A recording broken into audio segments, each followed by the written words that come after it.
Sinagot ng kapamilya aktor na si Daniel Padilla ang mga naging reaksyon ng netizen kaugnay sa viral video habang siya'y kumakanta sa kanyang birthday celebration sa Batangas. Ayon kay Daniel, overacting o OA lang ang marami dahil ang totoo niyan ay nag-e-enjoy lang siya. Masyadong OA ang mga tao, say nito sa isang ambush interview na ibinandera ng entertainment journalist na si MJ Marfuri sa TikTok. Paliwanag ng aktor, nag-e-enjoy lang akong kumanta. At bago umalis, ito ang simpleng mensahe niya, relax.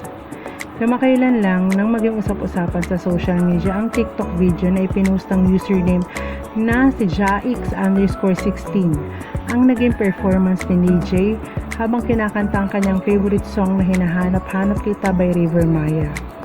Base sa napanood na video, biglang isinigaw at malutong na nagmura si Daniel nang kinanta ang May Kapiling Ka Ng Iba.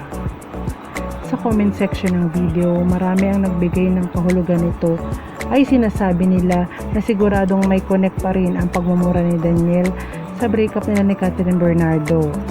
Pati na rin ang mga chikang nagkakamabutihan raw ang dati niyang girlfriend at ang Asia's multimedia star na si Alden Richards.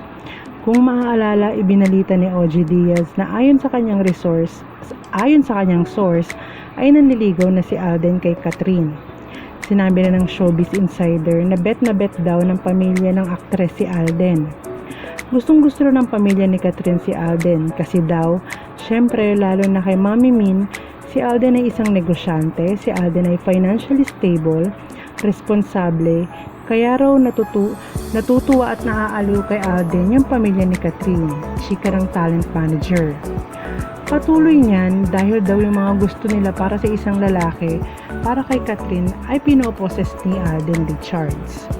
Maliban kay Alden, nabanggit ni OG na si Jericho na isa rin sa mga manliligaw ni Catherine, ngunit inamin ng batikang actor sa isang interview na hindi siya naghahanap ng bagong pag-ibig.